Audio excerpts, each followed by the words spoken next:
The following is a conversation with Damien Flood, whom I've known for a very long time.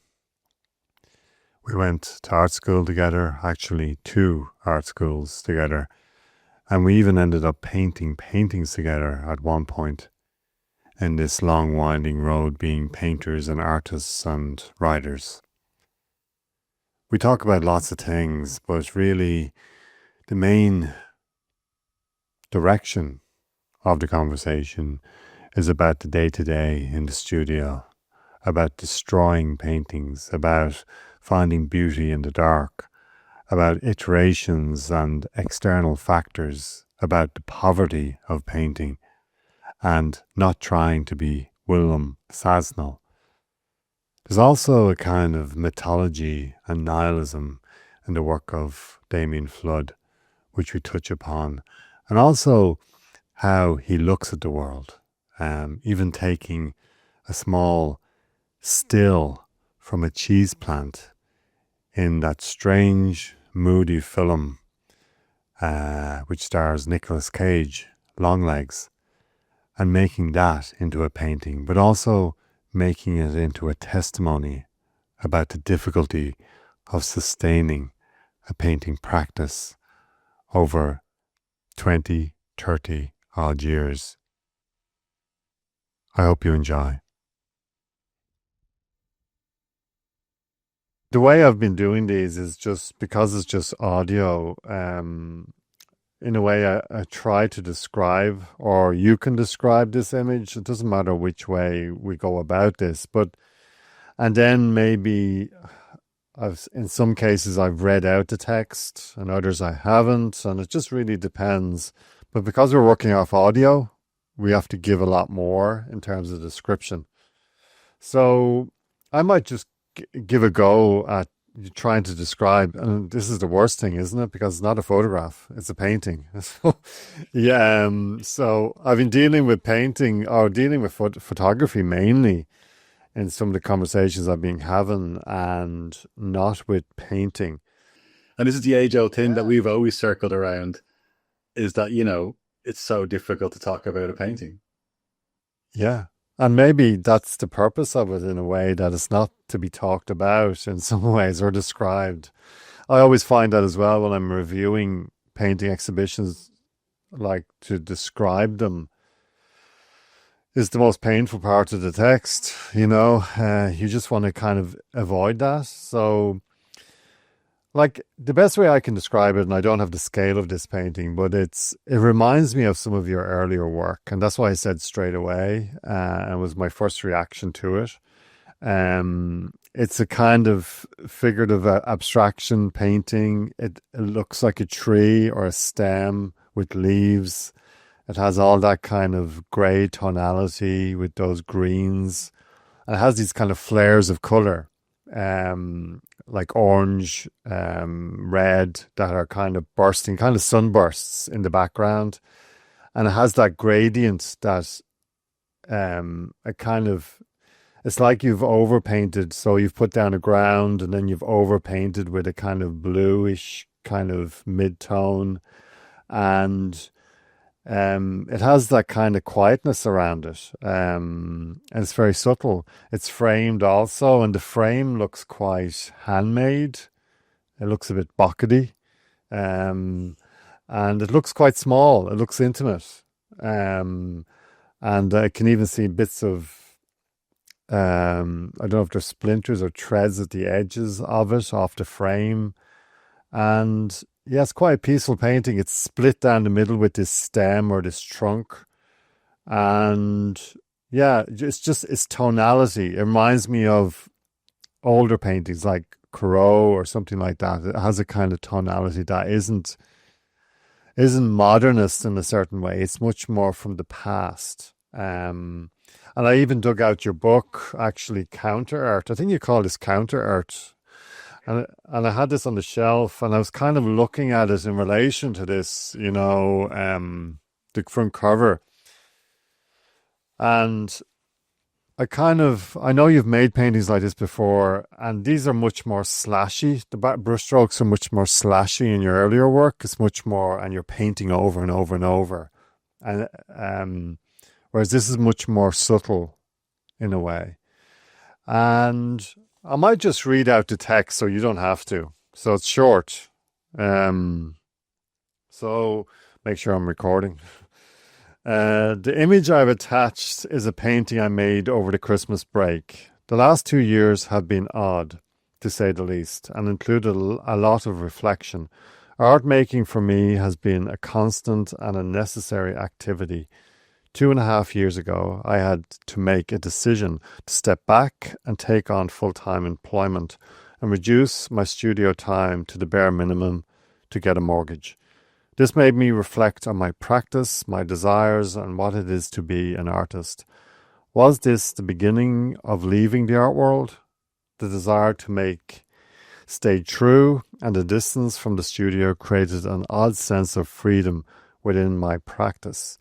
This work sums up a desire to reconnect to the beginning of my art journey post-MA and the culmination of a desire to connect the very strands of my painting.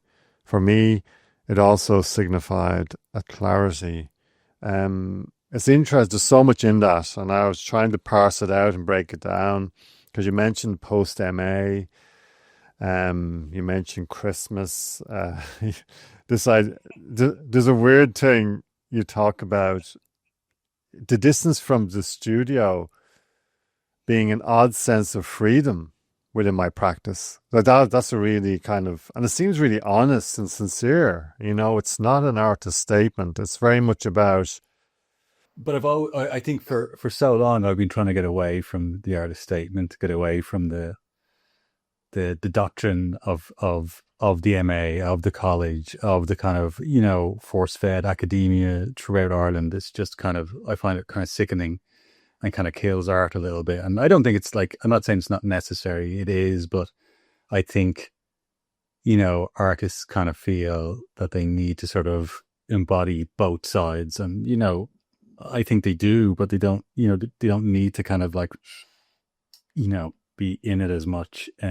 So I guess, I kind of see the studio as, it's a place of your career. Like it's, I think at times I've felt kind of, chained in the studio. Like, you've kind of got this career to live up to. And that to me is a bad thing in a way, because like art should be freedom. It should be just, you should be destroying and making and destroying and making. And there shouldn't be this kind of,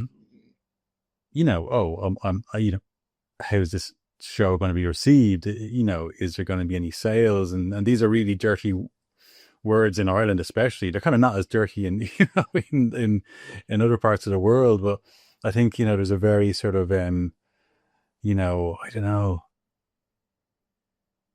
sort of intense sort of viewpoint on art in Ireland that like, if you're kind of like, if you're selling, that's kind of almost a bad thing, like it means in some way that you've sort of watered down your art, which is kind of funny because if you were in Germany, in Berlin especially, and you were to get an art grant, that's seen as a bad thing.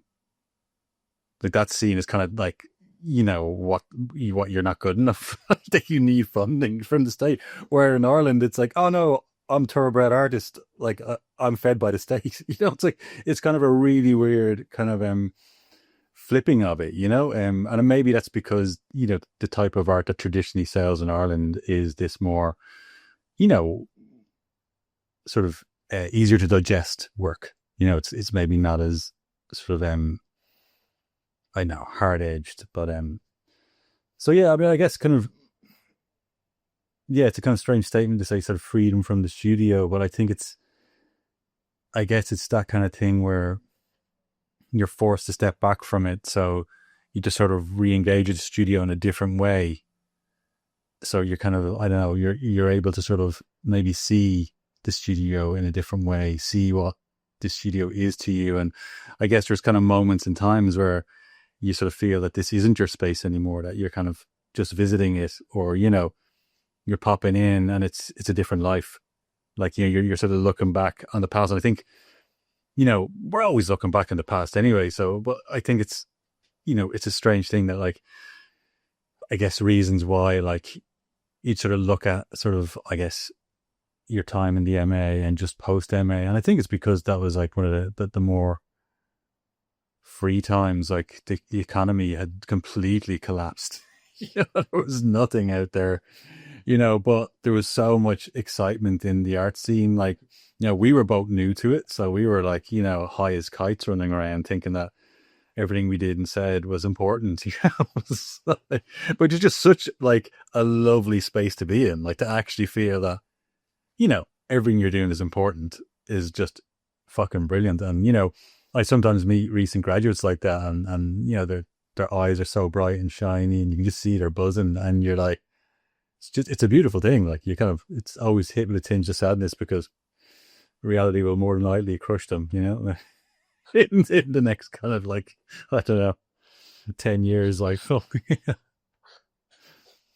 But then, I mean, there's a weird sort of like, freedom that comes from like learning all this stuff as well, I mean, like, it's sort of funny. Like, I think over the last 4 or 5 years, I've just really started to feel that kind of painting is opening up to me.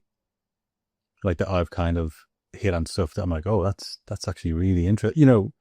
That it's kind of giving back to me, where before I think there's kind of constantly maybe just feeding on me.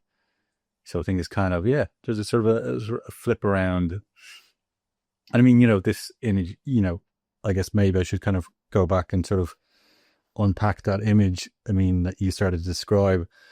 It kind of, I guess the reason it would sort of connect to the MA is obviously the sort of simplicity of the image, and that thing that I guess I started off with was abstracting images and trying to make the most simple image that would have these quite emotional values to them, or sort of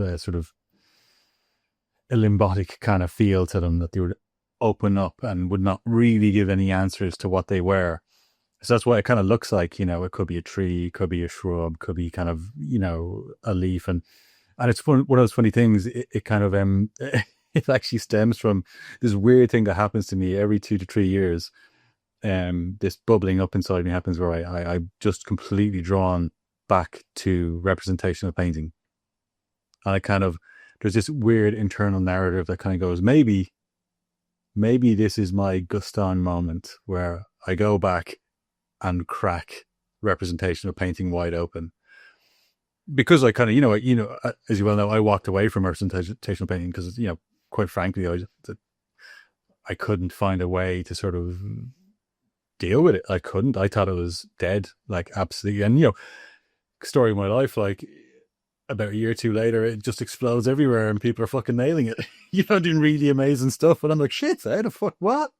Like, cartoony stuff, comic stuff is allowed.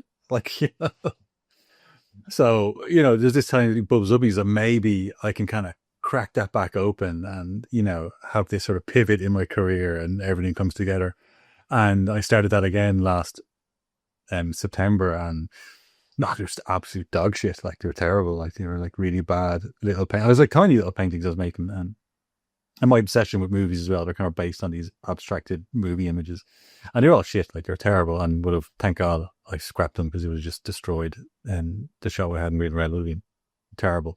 But from that, kind of, as classically happens, you kind of do these terrible things and destroy them. And that was kind of one of the first little paintings that came out post destruction of that, was this like little image, tiny little detail I took from what is it, like Long Legs? I don't know if you've seen that horror, well, thriller kind of horror. And I just thought it was like, it's not a horror at all. It's a beautiful, like, beautiful mood piece. Like, it's just a very beautiful mood through the whole movie.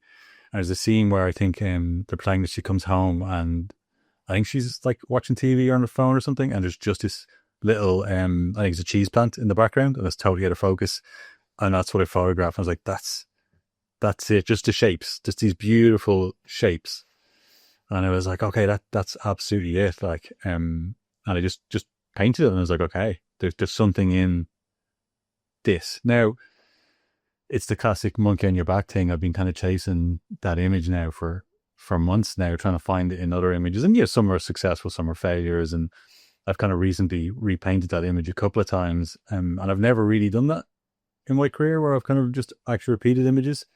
And I think there's just this sort of investigation of what it is about those shapes that kind of create that mood. Like, why is it hitting on these points of familiarity, but kind of, I don't know, oddness, or, it's just, it's a strange sort of image, So yeah, and then kind of weirdly, that painting, along with another kind of larger painting, also became the sort of genesis for these frames, where I was kind of made this like large raw Hessian painting. And, I guess it's one of these classic things. You're trying to watch money. I was like, I don't want to be framing 10 large paintings. It's going to cost me like, an absolute fortune. Like, you know what I mean? It's going to cost like, close to $6,000, $7,000. And you're just like, fuck, I can't, you can't do it. Like, so I kind of decided to make my own linen frames. And I just thought, like, it's just one of these odd things. And I had that painting unframed in the studio, and it was just arguing with the other paintings. And it was one of those moments where you're like, oh, what if I frame it the same with a linen frame? And it just suddenly sat back and started speaking to the other paintings. And it's just this absolute sort of like, those lovely moments where you kind of go, holy shit, like I can have my cake and eat it. I can kind of have these disparate kind of elements and have them talk to each other. And it's that, you can't see it in the image now, but the side of that painting is, the whole frame is tacked to the painting. So it's kind of like a painting framing a painting. So there is this kind of nice tactileness, speaking about painting, speaking about its making. So it's kind of, it's one of those odd images that, didn't sort of, I don't know, wasn't made for any big reasons, but just sort of a curiosity, and then ended up sort of opening up a sort of, I don't know, a direct connection to the images of the past and sort of the images of now. So I know it's kind of, it felt important, but not, which is kind of the nicest thing. God, there's a lot there. I love how you talk about it in terms of a mood piece. Like, I had the same feeling when I was watching Longlegs. Like, it's kind of terrifying in parts. There is a sense in it that it is all centered around mood and something underneath. But it's also nonsensical and a bit crap. Like, you know what I mean? Like, it kind of is, but like, I kind of love that. Yeah. But all horror kind of is. Just going back, I suppose, when I asked for like one image around, and then around a text, and you write this very sincere piece of writing that talks about Christmas, it talks about this moment, that it kind of stitches together all these various strands of your painting over time. And like, also you're like going from representational painting to abstraction, and maybe talk a little bit about that, because there is an abstraction in this image, in these kind of little sunbursts and stuff like that. And it is abstract in a way, that the shapes, you talk about the shapes of the leaf. And then the Hessian is really interesting, because it's amazing how a strip, like, I'm looking at this painting straight on, so it's not three-dimensional in a way, but I can see the threads at the edge, and that changes everything. It's just a strip of texture, but it changes the whole feeling of the painting. But that's the thing that I can't get my head around why that happened. Like, why? Like, how is that doing that? Because I remember, like, just jokingly, when I showed Jerome them, I remember just sort of going, "I've won artist frames." Like, there's always this thing with artists trying to do frames. And I was just like, it's just over now. I'm not like jokingly, of course, but I just kind of go, that's it. Like, it is a painting framing a painting now. Like there's no artist frame that can beat them. It's like that's it done. Um, but like all joking aside, I think it is one of those funny things that it's a very very simple thing. They're quite crude, and kind of what makes them more successful is kind of the cruder they are. If I was to sort of make these super neat, they wouldn't be as interesting. Like they do like a very crude thing. I was kind of like, well, how do I hide the joints? Because that's one thing I hate with artist frames when they meet kind of like bockety or it's just one over the top. It always feels kind of cumbersome and very like sometimes it works and you go, that works with the painting. But then other times you kind of go, oh, you just couldn't afford a frame and it destroys them. So there's that fear that your poverty is seen. And, I think art a lot of the times is trying to hide your poverty. You're kind of, oh no, it's like, look at me, I'm a big artist. And you're not. Like, it's just the reality of it. But so that, like, there was this kind of thing, like, how do I hide those corners? And it was just like, right, let's just have overhanging flaps that kind of cast around the edges. And will it look okay? And it ended up, like, kind of looking quite beautiful and, giving more hints to what it is, that it is just like linen. It's just linen put around the edges and then sort of like scooted in around the corners. So there's this very sort of tactile, handmade feeling, and it's kind of opened up more options and little sort of treads to sort of go, excuse the pun, and kind of go down and sort of investigate. But it is one of those things. I still kind of every time I frame one of these paintings, like because I'll see them on the like I have them on the wall, and you kind of go, yeah, it's a fine painting, it's all right. And then I frame it and I kind of go, it's actually literally 10 times better. Like, and it's just a weird little crappy frame that, has no real value. It's the strangest thing. So I can't really get my head around it. And it seems to kind of sort of solve a lot of those problems that my painting has always had, which is this, is it finished? Like one of the main reasons I started framing my paintings 5 or 6 years ago was because I had to put a full stop on them, because there is this, always incomplete feeling to them. I don't like I like to sort of toe that line between it's just falling apart and coming together. And even as sort of as finished as our make works, there still is a like, you could tidy up that, you could do this, there's never really a definite end in them. So the frame became this sort of symbol of, that's it, that's done. And it also helped talk to sculptural elements and ceramic pieces, because again, an unframed painting beside one of these ceramic pieces that I started making as well would kind of, they just didn't even converse. So there's something weird about this framing becoming a sort of, I don't know, like a translator or a connector, or it's allowing it to connect to other pieces, which is just one of the strangest things that I would have argued in my youth, that the frame stops the conversation. That it does, it just goes, no, I'm going on someone's wall now. And weirdly, I've had the opposite experience of that, whereas it's actually been a sort of device to connect it to other things that I want to converse with or do. And so it's kind of, it's a very unusual thing. It's interesting because, I would be a big critic, especially for painters, of frames. I can't believe we're talking about frames, but we are. And but it's good. It's good in a way because either a frame is too visible, or it kind of, I don't know, it's excessive or something like that. Whereas I remember I saw Forrest Bess's, he had a kind of big show in modern art a good few years ago, and he had all these driftwood frames that he had, like, because he was living on an island somewhere, he was picking up these bits of wood, and maybe he was thinking of them as full stops as you are, or as the Sunday painter. And I don't want to generalize, but the signature, the signature in the corners are kind of weird full stop, isn't it? It's kind of, so it's creating those full stops.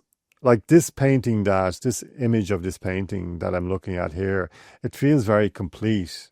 and maybe it is the frame, but it is also a kind of all over painting. There's no canvas peeking through as I'm looking at it. It's kind of a full painting. It's kind of, and it feels that gradient, and it's not a gradient as with the more explicit gradients that you have in your other work. It's very subtle, but you can see that. I can imagine if you put the tone on the left of the image against the tone on the right, they're different, but it does feel flat. Um, so there's air in it. It feels, as you say, there's a mood to it.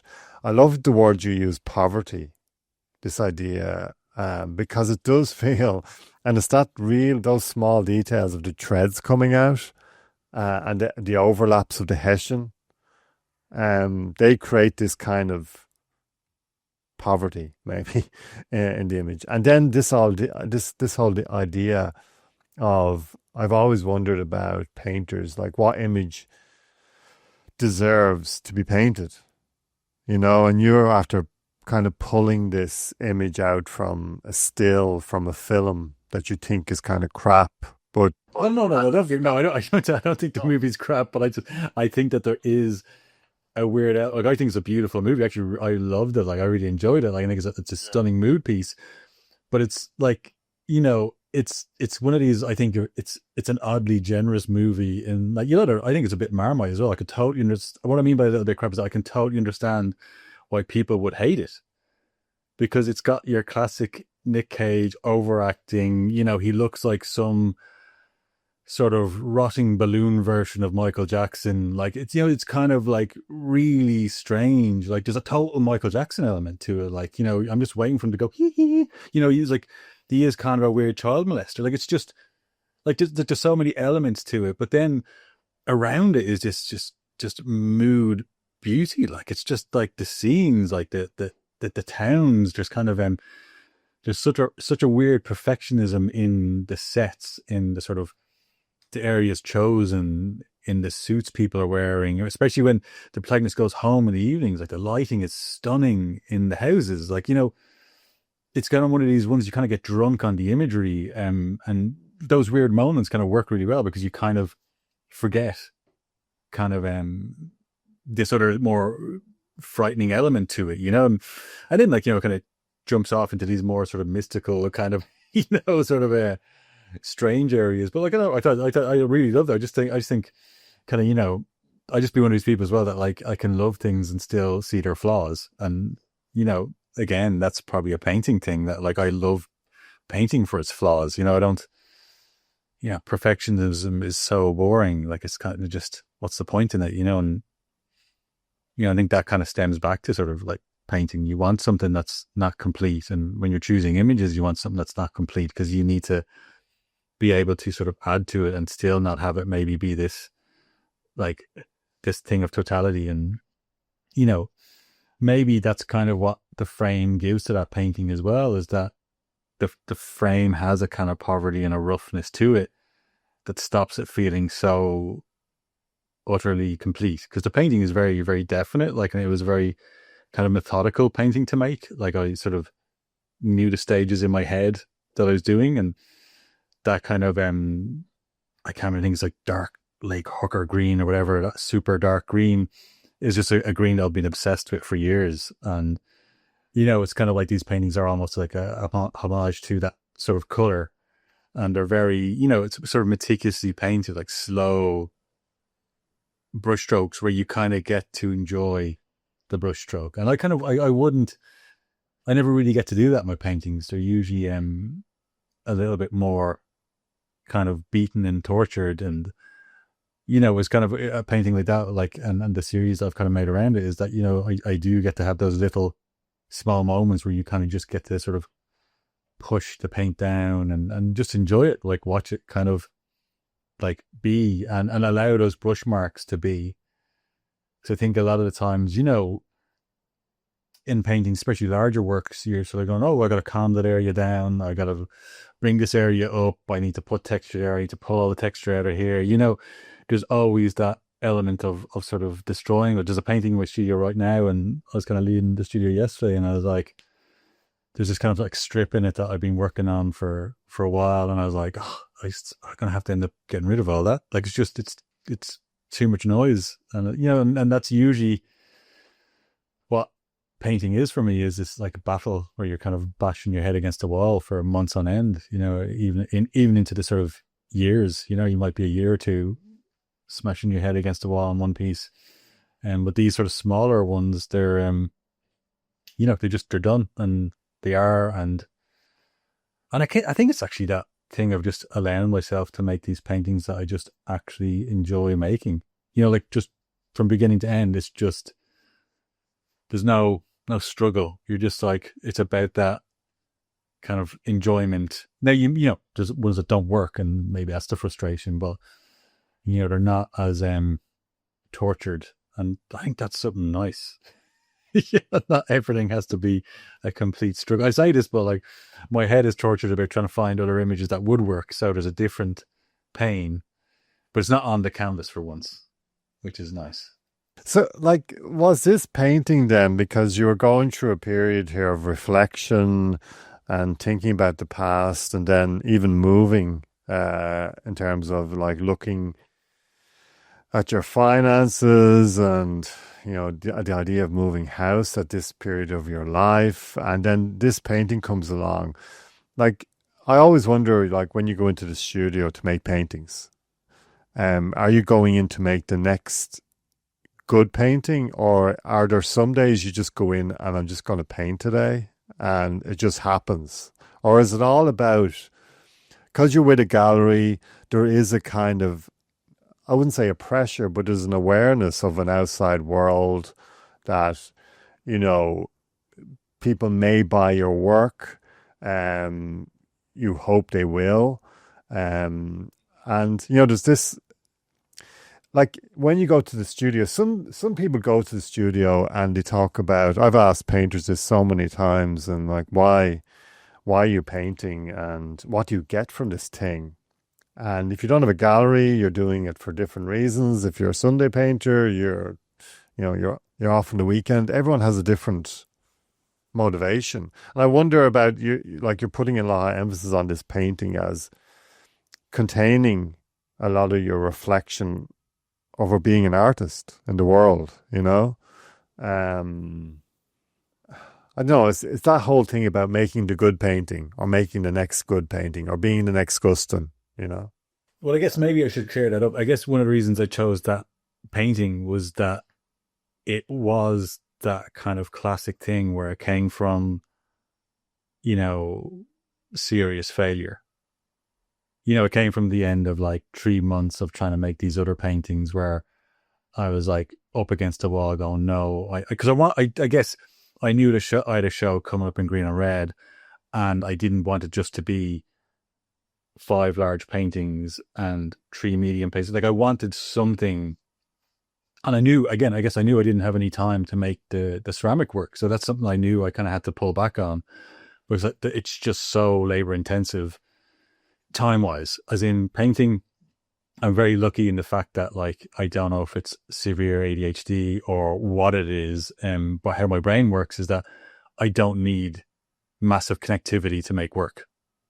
Like, I remember years ago, when a friend was like filming me in the studio, and she was saying, like, like, this is hilarious. You're like kind of like a bee buzzing around the studio when I was working. Like, I was just on one piece, then I go over to another, then I'd lift a painting, turn it, go to, I was just constantly bouncing between works. And it's kind of how I've always worked. So I don't need that kind of, I know some painters I've spoken to need 2 or 3 sort of solid blocks of time connected, like in days. Now, of course, I benefit from that. Everyone does. Like, I mean, when I have 2 or 3 days in the studio solid, like, yeah, you work differently. It's like, it's more pleasurable. I think you probably get to sort of more fruitful outcomes. But it wasn't something that I knew, like, I definitely needed. But like the ceramics, you do, like, stuff has drying times. Like, you start on something on one day, the next day it'll be at that kind of more malleable stage that you can sculpt with it more, and then by day 3 or 4 it's on in that leather phase where you can actually start carving it. So I knew I couldn't really do any of that. So I wanted to try and create something for the show painting wise that would be exciting for me, but also maybe just give the show a shot and kind of knock it in a slightly different direction, and create a different conversation in the show. And that was the idea of like, oh, I'll make these like little, probably highly representational, possibly realistic, stylized. I didn't know. I was kind of like, I wanted to just start painting them and seeing what I could pull out of them. And they were just terrible. And it's like, I don't know if I'm just rusty at that stuff, or I think I got bored straight away. I'll be honest. I actually if I'm totally honest with you, I started painting them and I was like, this is just fucking boring. I just had no pleasure in it. But it's just like totally like, I just had no pleasure in it at all. And I kind of, yeah. And I remember it's like, I think Jerome came from a studio visit as well. And I think I just had one or two of them on the wall just to kind of see. And he was just, like, fair play to him. He was just like, don't know about them. Like straight away. And I was like, yeah, no, me neither. Like, it's kind of like, I knew they were dead, but I just, I was curious if he'd be like, could see something in them. And he's like, no, that was just like, right, we're 100% scrapping them. And then I was just left with all these kind of like everything I do, I'll kind of go full force into it. So I bought a ton of canvases for them because I was like, oh, this is it. Like, this is going to work. Like just like total arrogance that I always have, where I'm like, I'll have an idea and go, yeah, I never fail. It's going to be deadly. And I always fail. Like I'm always wrong. And so shit. Like, but like, just like, so I probably about 15 of these canvases of all different, like small, like intimate sizes. And I was like, what do I do with them? Like, how do I, like, and I kind of just started mucking about, and that was one of the first ones that really just like worked, and is kind of like, okay, let's further investigate these and see could they be these little kind of moments dotted through the show that just kind of pull the show in a different direction. And then like, I was really, really happy with them. It's kind of one of these shows as well that I so distant from the making of the show because it's over such a prolonged, fractured time span that kind of going into put the show together like was a really sort of like, oh, this is what the show is.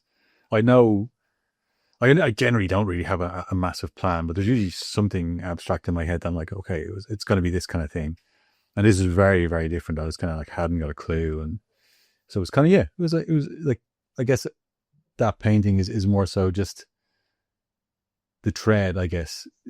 That's why it's interesting to me is that it comes from this broken sort of fracturing of thinking, and it is the result of, I guess, a process that I kind of, I don't know if I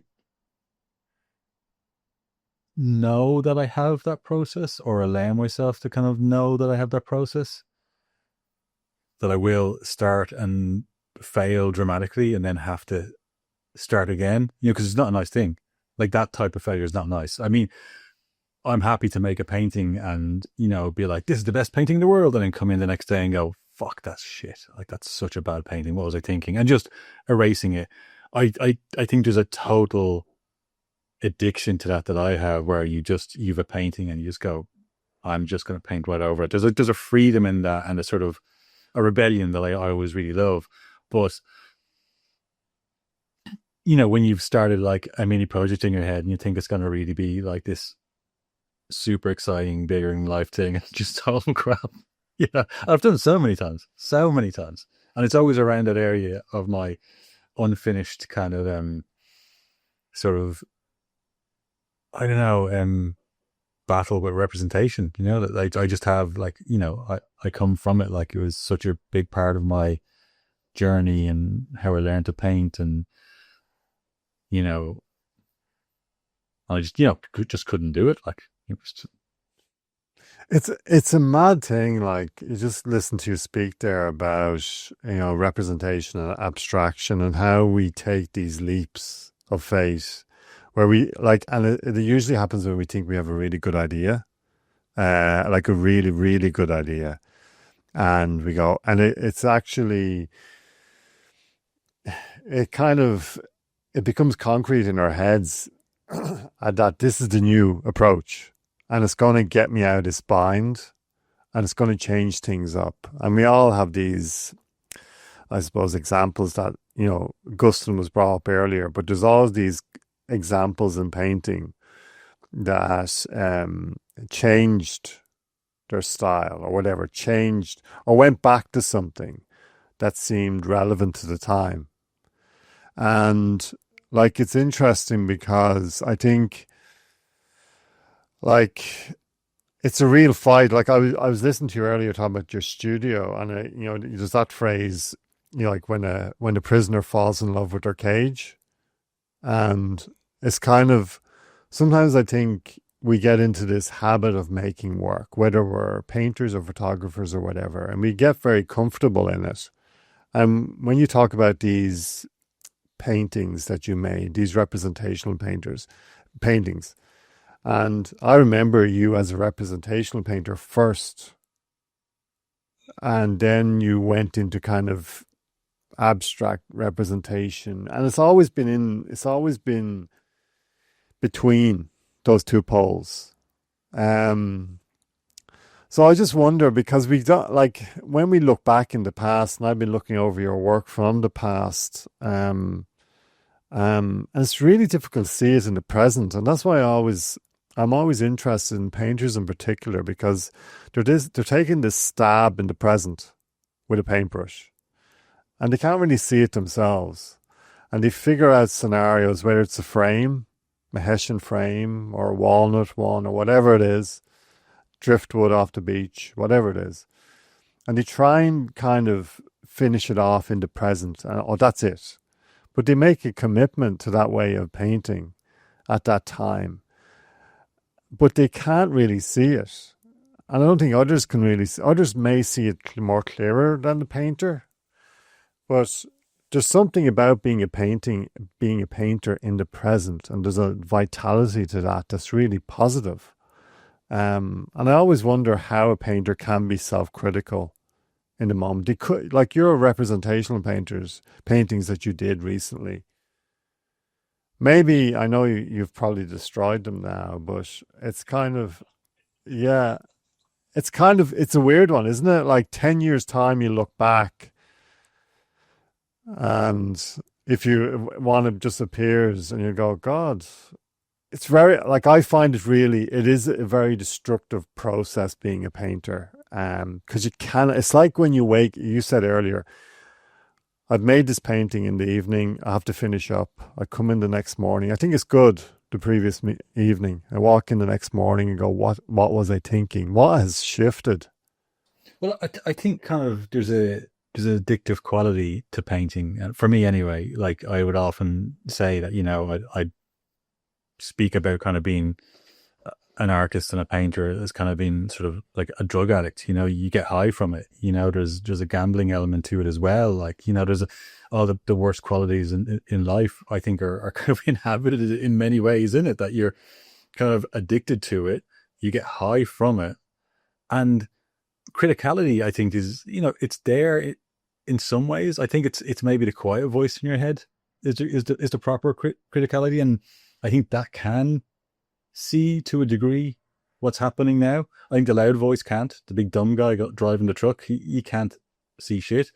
But like the quieter voice can. And you know, I think when you've come in the morning and you're just having a cup of tea as you step into the studio and you stare around, I think the quiet voice gets a chance to kind of talk before the loud guy wakes up. And I think that's when you kind of like do sort of go, oh wait, oh no, that's dreadful. But I think, say, with, you know, the little representational paintings I was making, I think that's the kind of like the addict kind of going, no, I'm not getting a hit off them. Like that, like that's where the criticality is in that. And I'm not saying that is good criticality, but it also, for me, in the larger scheme of things, it wasn't doing anything. It wasn't pushing the conversation forward.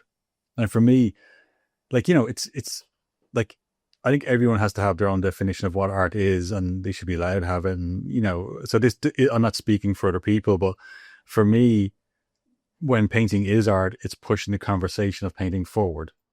And if it's not doing that, I think it's utterly pointless. Now, that doesn't mean I don't enjoy that painting. It doesn't mean that I'm not inspired by that other type of painting. I am. I love painting in all sorts as much as I love tea, all types of tea. Builder's tea, milky tea, don't care. Love tea. So it'd be very much a similar thing. But, if you're talking about your perfect cup of tea, like your perfect bit of painting, is that, yeah, you want something that is pushing, well, it's not pushing tea forward, that sounds insane. That analogy did not work. But, with regards to painting, like it's that kind of thing where, it needs to be pushing it forward. Like it needs to be kind of going somewhere. And, if it's not, I kind of don't see the point in it. And I don't know if I've just made myself think that way over the years, just trying to find a reason to keep doing it. Like it's a weird thing. Like when I think back to when I used to paint, like now I'm sort of like hardlined about it, sort of pushing forward, like always pushing forward. And that's not to say it makes it any better. I don't know if it does. It possibly doesn't. It possibly makes it worse. It probably makes me, impatient and petulant, and, all these kind of horrible things. Like, but I think there's that's where, to go back to about the representational paintings, that's, I think where that comes from is that when I made them, they weren't pushing that forward. And I know there is painters that do.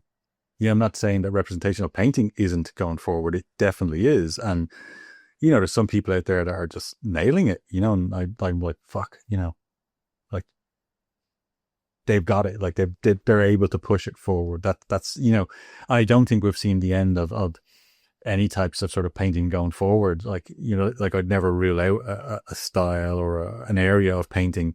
I hate the word style actually, but an area of painting, I think kind of like there's always going to be someone that just gets that twist on it that is kind of going, oh, that's exciting again. Like, it's kind of an interesting thing. And I think kind of, it's possibly an arrogance or an unfinished part of or something I feel unfinished, with my time as a representational painter. You kind of go, oh, could I kind of, do something interesting? And I can't. Like, it's just, every time we've tried, it's just absolute crap. Like, it's just. But it breeds something usually good. My frustration with it and the terribleness usually points in a different direction. Like, oh yeah, this thing over here.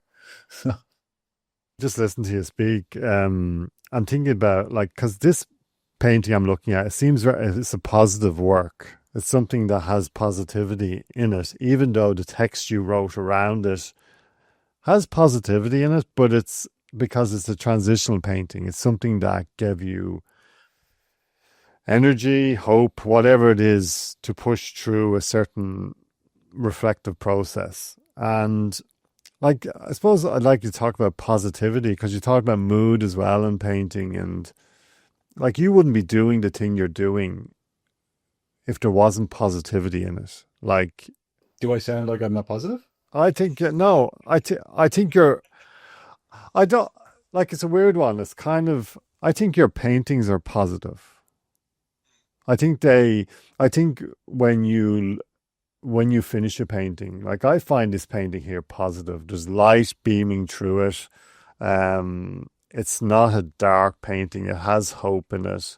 And a lot of your work is quite uplifting in a certain way. There's a kind of, in your larger work, there's a kind of acrobatics in terms of how you apply paint. There's a dynamic in it. There's perspective. There's warped perspective.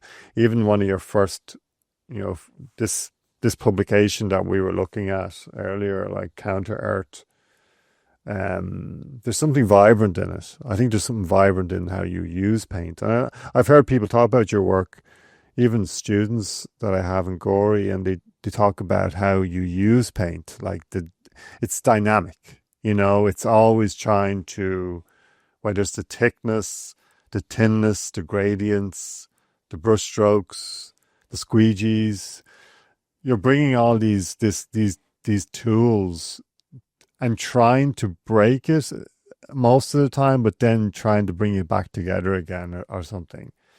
Um, but I think overall there's a positivity in your work. It kind of goes back to that like question, like why do you make art?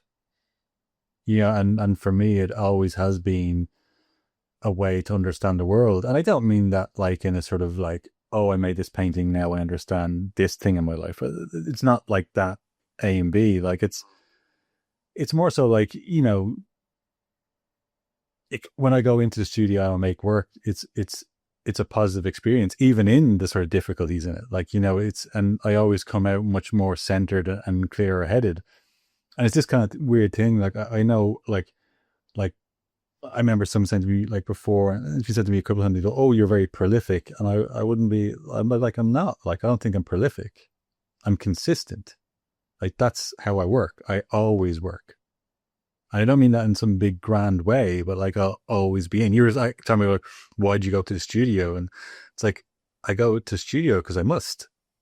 I go and I turn up and like, you turn up in the studio and I know no grand plans. Like the most exciting days I have is when I'm like, oh, I can't wait to go in and work on that painting because I think it's going to be good. It might be, it might not. Or I usually come in and do that one thing that was in my head and I'm like, okay, that's done. What now? And you might end up sitting there for the rest of the day, not doing a whole lot, but just being present in that space is like, it is hugely positive. And, like for me, it's always been that. Like it's kind of like I would meditate on quite dark themes. Like that is a truth. Like with the works, and that's I don't think you can have one without the other. Like there is so much sort of deep sadness in the world, but feeling sad is kind of a good thing. Like it's like like feeling of like I guess it's why we watch sad movies. Like so why we listen to sad like music. Like it's to feel that emotion like in a safe space is quite a beautiful thing. Like it's I absolutely love it. Like and from that you can create quite beautiful things. And that's why I like to sort of think about my work as more sort of like mood pieces as well. Like they're not big answers. They're kind of like sort of these weird emotional landscapes. And we did a presentation, a solo presentation, so to say, in Art Brussels there a few months ago. And like, this is just something that like Belgian collectors are kind of amazing. Like they're so deep into art, they know it so well. It's just, it's mind bending. Like, and, like you don't talk to them, they talk to you, if you know what I mean? Like they kind of, they're feeding you. Like you're not trying to explain stuff to them. It's quite the different. You go to say something and they're 4 sentences ahead, hitting you with stuff. You're like, oh yeah, totally right. It's like it's kind of a mad experience. Well, I remember it was this one collector came in and she was just sort of like walked straight into the middle of the booth, and Jerome was about to turn around and talk to her, and she just went, no, no, no, no, no, no, no, no words. This isn't about words. She's like, this is how you feel these. You don't know words. I just stood there enjoying the work for a while and then, kind of like walked out. Like, so, like that, I thought it was like, it was a really beautiful response. And there was another collector came up to me and she was like all like quite teary eyed. And I was like, are you okay? And she was just like, oh, because I had all these like wall drawings that I'd made during the show, like they kind of grow out from the works. And she was like, oh, what happens to these? And I was kind of, I don't know, they get destroyed, I guess. And she got really upset about that I create these beautiful things on the wall that were like temporary.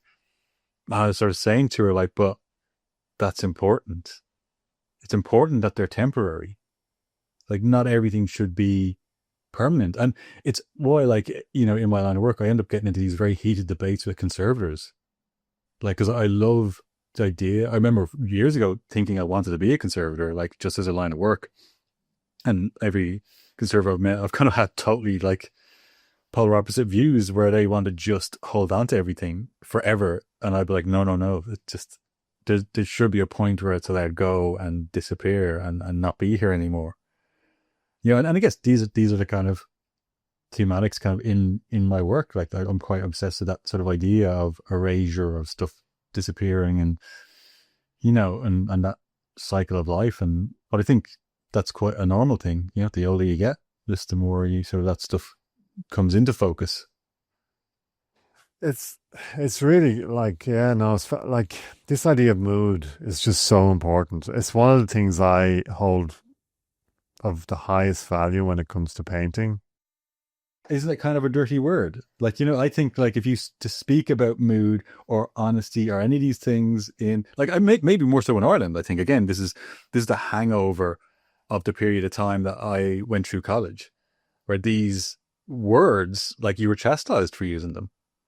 Like, I still remember the face on certain tutors when I even used the word honesty in an MA. Like, it was just like, I think I was nearly kicked off the course. Like, it's just like, and like, I don't think I even dared say the word mood. I thought that's like 4 steps further down the run. But now I'm like, no, it is what it is. It's like, it always has been.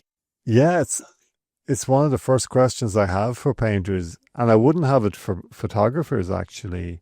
It's actually for painters, this sense of mood, because mood is so you can't read it or you can't intellectualize it. You kind of either feel it or you don't. And some paintings have it, some things don't. I think your paintings do have a mood, even this image that we're talking about here, because the tonal qualities of it. It is like, it's one of the most valuable things about painting as well is tone. Like how tones interact with each other. And the more and more I look at this painting, you see this kind of brightish green under a darker green, or the orange under this kind of Naples yellow. They're kind of interacting with each other.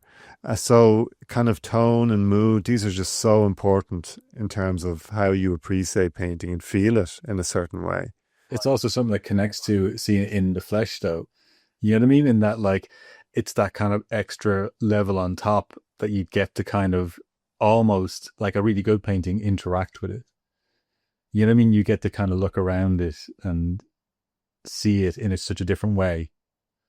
Yeah, and let's say a painting like the image you're looking at, that in the flesh, you do kind of get this more, interactive quality of the paint, that kind of shininess, the muted tones and stuff. So I think there's definitely kind of it's something again that benefits more, obviously, from being seen in the flesh than on a flat surface.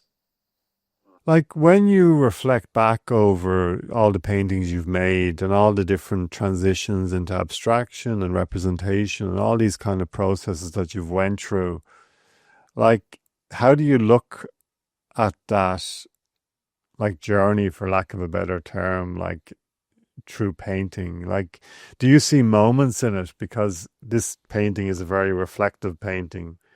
Um, do you have moments in it where, oh, I'd love to go back? I know you went back into representation for a time, but what moments have you felt that you've made really good paintings? Or can you even reflect on that? Are you stuck in the present still?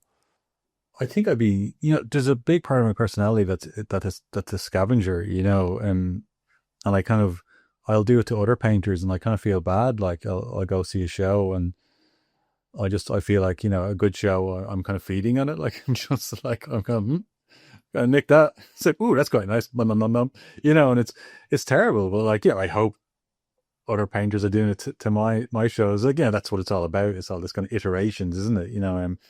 But I kind of do that in my own practice, and I kind of always have, and I always knew I kind of would. I remember very early on, I used to talk about it, that I was kind of trying to build my own language for paintings, and I still feel that is a very sort of present theme in the work, that it is this kind of element of kind of going back and pulling out, and more so over the last 4 or 5 years. I think kind of in 2019, like, I think we were talking about this before. I kind of had to pull back and sort of stop exhibiting as much, and just refocus and try and make it more about the work, and than the sort of treadmill of exhibitions. And that was a big part of it, was trying to sort of like take some time to sort of like pull things together, to start knitting it together. And I still think that, it's quite a big part of what I'm playing at, or what I'm kind of, the themes I'm playing with, the approaches I'm playing with, and kind of what I'm trying to make. And I think it is that kind of going back over different elements. So I kind of think when I look back on it, like, there's works that I still really love and kind of go, that's such a strong work. And then, there's other ones where I kind of go, fuck, that's obnoxious. Just like just some stuff I'm just like, really? Did I put that on a wall? Like, but I kind of love that I did, because like there's such arrogance in some of the work, like really strong arrogance. And I'm like, wow, like you thought that was enough. And I kind of missed that a little bit. Like I honestly do miss that absolute pig-headedness to kind of go, yeah, that's just the work that's gone on the wall. That's good enough to be in a show. And, but I can see kind of now that they've got their own merit, but would I dare put it in a show now? No. And there's other works that I kind of look at and go, geez, that they didn't even get the time of day.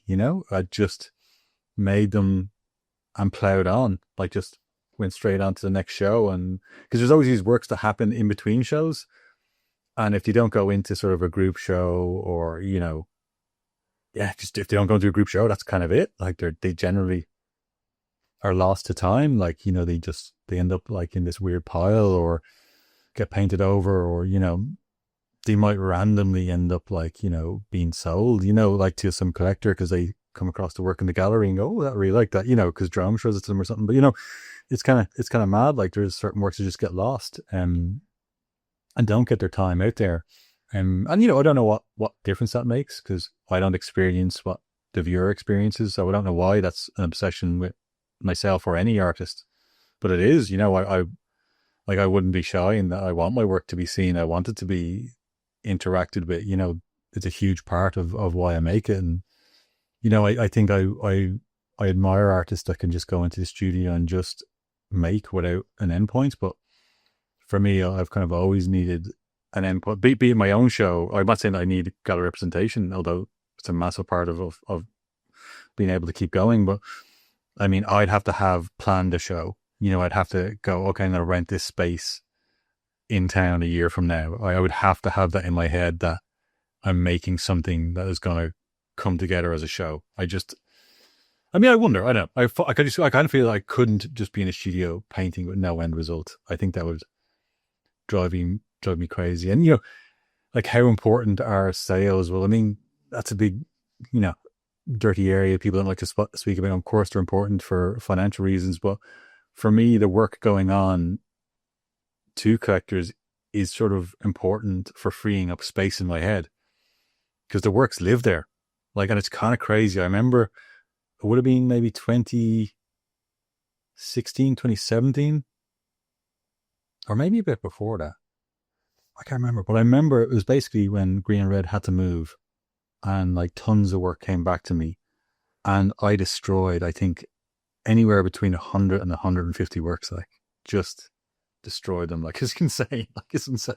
Now, a lot of them were like very small, and like they weren't all like I don't think I destroyed anything important. It was just kind of like stuff that was made, and maybe like I used to be a devil that I'd have kind of 20 works in a show, and there might be 30 or 40 works made. They were never selected for the show. And so, I don't know if they're any good or not, and they're all long gone now, but there's this kind of element where I had to destroy them. And I remember after doing that, there's just this space opened up in my head, and I was like, I felt this freedom to be able to create again. Because just like, it was like, they're like ghosts. Like, they end up haunting you, and, it's kind of a weird thing. No, I get you. Like, I find that because I went through a process where I was an exhibiting artist, and I decided, I decided I was going to stop doing that towards exhibitions. And I started writing and stuff like that. And ever since then, I've always felt after a few years that I have to either destroy something or start something, even changing the name of a website or whatever, just start anew, because it's necessary. it's necessary to refreshen things. And this destructive process, I remember, was one of the most liberating things after my MFA, because all my stuff was made out of materials bought in B&Q, basically, with a bit of knitting here and there. But I burnt all that the following winter when I went back home. I put into the stove because it was firewood, and it was something really liberating because it was sitting in the studio, stacked up, taking up space.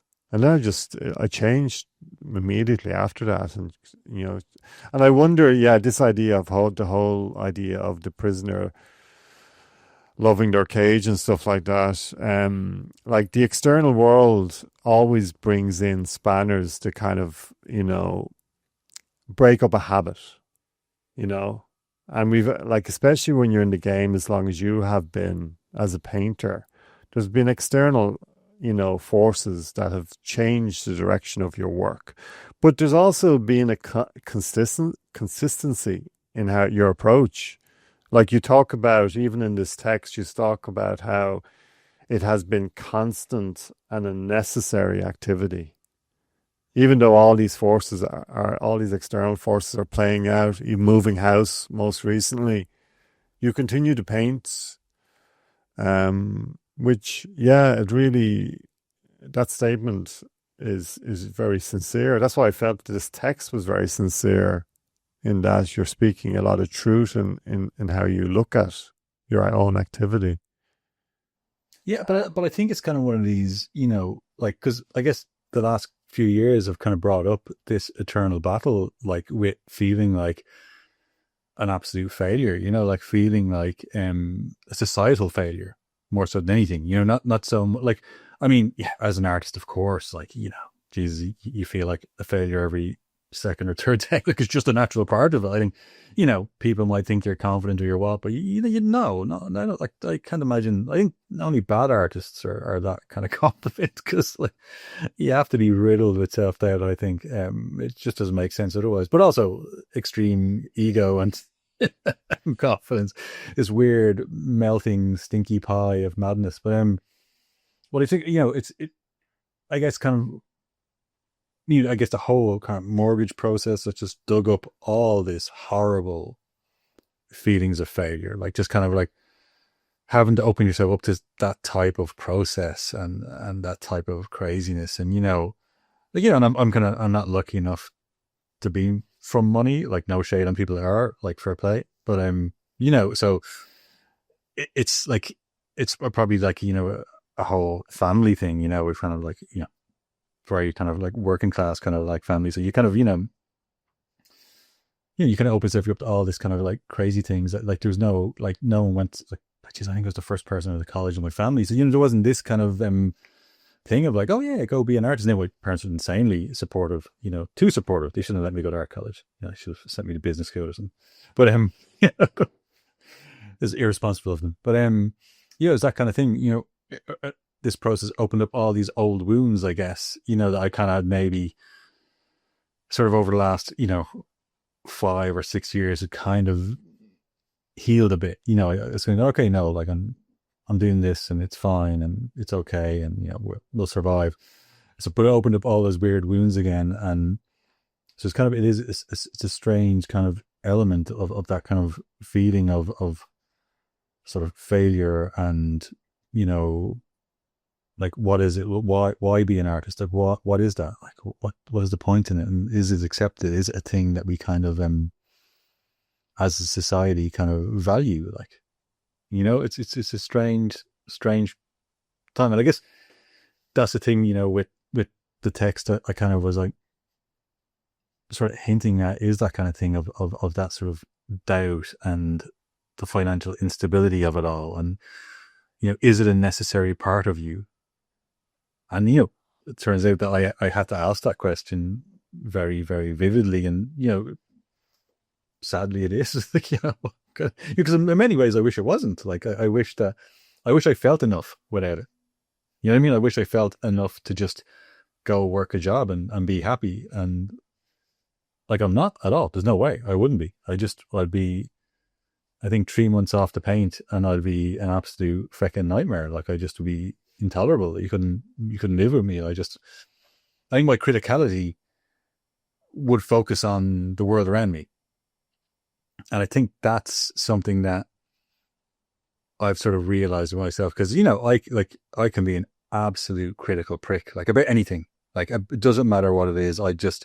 If my eye focuses on it, like I will tear it apart in seconds. And that doesn't mean that I dislike everything, but I mean in that I can be insanely critical about stuff I love, about the realities of stuff. I wouldn't have a very blinkered view on stuff. And that's, I think that's what makes me a good painter. Like that's what like my brain brings to it, is that it is hyper critical, and that to me is kind of what's needed. You need that sort of doggedness to sort of push and always be critical of it. It doesn't mean you're right now. Again, none of this is saying that makes you. I'm not saying like a good artist or a good painter is someone that makes good work all the time. Definitely not. But it's someone that kind of is reevaluating their work, is kind of pushing it, isn't just sitting on their laurels, isn't kind of like going, oh yeah, that's enough. That's fine. I'm a painter because I say I am. That to me is dog shit. Like, it's just like, lifestylers kind of just, I'm like, pointless thing. Yeah. I think it's really good what you said there, because I feel the same thing. When I was painting, I was breaking down things critically. And even when I'm writing, it's weird. Have all these ideas in my head as you do when you're about to paint. And then when you start to poke at this canvas or, type in some words, it just brings you places that, your stupid brain most of the time just keeps it turning in your head like a tumble dryer or something. You can't expand out from it, So I think these things that we use, whether it's writing or painting or whatever, it gets you to kind of break down stuff in a pleasurable way. It was kind of interesting in the back of your studio. The other thing you talked about, the purpose of being an artist. It's weird when I've been doing these conversations. I've been looking into studios of artists, and it's a real hidden place, actually. It's kind of a weird activity being an artist, because they're lodged up in these studio places or in their houses or in their bedrooms, and they're making work. And then they put this stuff out into the world for other people to experience. But they're still in their studios, kind of working away. There's a kind of, yeah, it's invisible, like, and it's very, there's a modesty and a poverty, these two words, in their existence, because all this stuff is going into it. All these thoughts, all these expressions, all this life. And then they end up as objects on a wall later for people to consume. And the worst thing is consume online or something. It's not the thing. It's not, we don't get the Hessianness of the object. We don't get how light is hitting. Like in the back of your studio there's light, from my perspective, there's light hitting a tube. And it has the same color from this perspective as your sunbursts in your paintings. It's so weird. And same kind of shape. And so, yeah, it's that kind of stuff that it's just the invisibility. We're talking about presence and visibility and purpose and all this kind of stuff. Big themes. But yeah. I suppose usually I end with this question about artists or artworks that inspire you, that have inspired you in the past and going forward. Like, is there any painters out there that, you think about a lot in terms of, sustaining this thing called painting? Yeah, I mean, yeah. I guess that kind of like that ebbs and flows. Like it's kind of it's a funny one. Like certain things, like like Edvard Munch, I guess, kind of like has been like rattling around my head for the last like couple of years. You know, Manet is kind of always there with his flowers. Like they've haunted me for like those last flower paintings have haunted me since I first came across them in like 2016, 2017. Like, um, yeah, I mean, it's kind of a funny thing. Like Willem Saznal is always still just drifting there, just